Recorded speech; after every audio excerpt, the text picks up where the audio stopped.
कमरे में एक अजीब सा सन्नाटा पसरा हुआ था। माहौल बाहर से भले ही सामान्य दिखाई दे रहा था, लेकिन अंदर ही अंदर भावनाओं का एक तूफान उठ चुका था।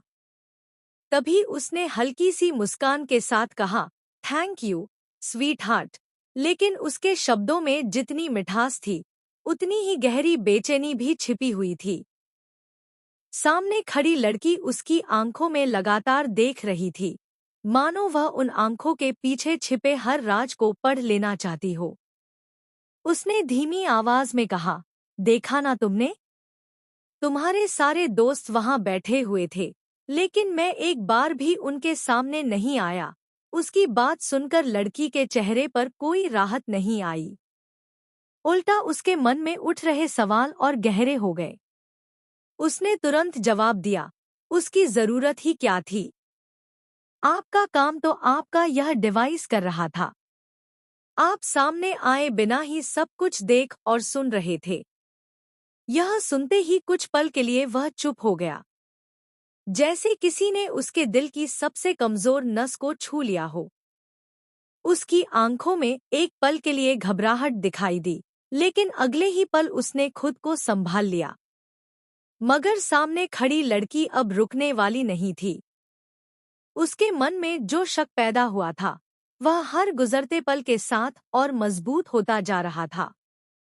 उसने गहरी सांस लेते हुए कहा, मैं इसके बिना नहीं जी सकती। उसकी आवाज कांप रही थी।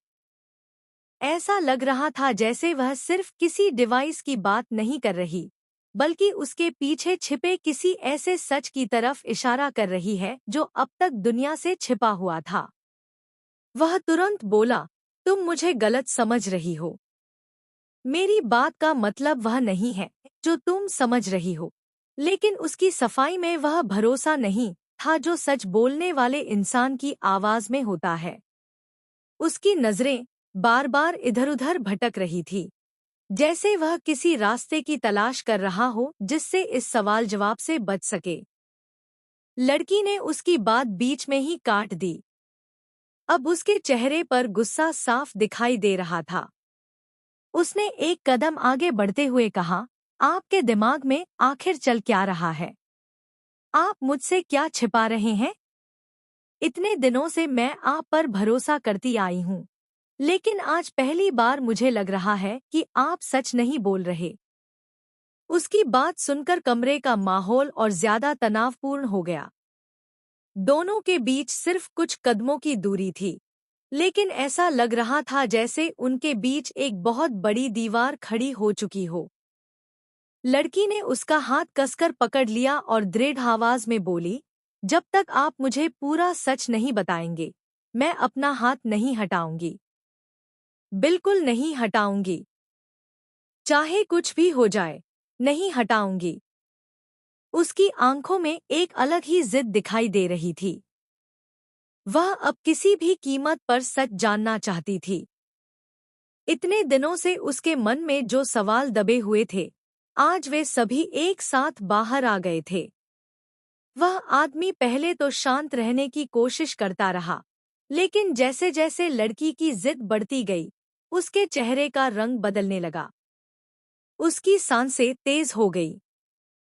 माथे पर पसीने की बूंदें साफ दिखाई देने लगी। ऐसा लग रहा था जैसे वह किसी ऐसे रहस्य को छिपाए बैठा है, जिसके सामने आ जाने से सब कुछ बदल सकता है। हाथ हटाओ, उसने धीमी लेकिन कड़क आवाज में कहा। लेकिन लड़की अपनी जगह से नहीं हिली। मैंने कहा हाथ हटाओ। उसकी आवाज इस बार पहले से ज्यादा सख्त थी, मगर लड़की के चेहरे पर डर का नामोनिशान नहीं था। उसने उसकी आंखों में देखते हुए कहा, नहीं, आज नहीं। जब तक मुझे सच नहीं मिलेगा, मैं पीछे नहीं हटूंगी। कुछ पल के लिए दोनों की नजरें एक दूसरे से टकराती रहीं। कमरे में मौजूद हर चीज जैसे थम सी गई थी। घड़ी की टिक टिक तक सुनाई दे रही थी। अचानक वह आदमी गुस्से में बोला, हाथ हटाओ, वरना बहुत बुरा होगा। यह सुनकर भी लड़की पीछे नहीं हटी। बल्कि उसने और मजबूती से उसका हाथ पकड़ लिया। अब उसे यकीन हो चुका था कि कोई बहुत बड़ा सच उससे छिपाया जा रहा है। उसके मन में एक के बाद एक सवाल उठ रहे थे। आखिर वह डिवाइस क्या था? वह हर वक्त उससे इतना जुड़ा क्यों रहता था? उसने अपने दोस्तों के सामने आने से परहेज क्यों किया? और सबसे बड़ा सवाल, आखिर ऐसा कौन सा राज था जिसे वह किसी भी कीमत पर छिपाना चाहता था? दूसरी तरफ वह आदमी अंदर ही अंदर टूट रहा था। उसे समझ नहीं आ रहा था कि सच बताए या फिर उसे हमेशा की तरह छिपा ले। लेकिन इस बार हालात पहले जैसे नहीं थे। अगर सच बाहर आ गया तो शायद उसके सारे रिश्ते टूट जाएंगे। और अगर सच छिपा रहा तो वह लड़की हमेशा के लिए उससे दूर हो सकती थी। कमरे में फैला तनाव हर गुजरते पल के साथ बढ़ता जा रहा था। दोनों के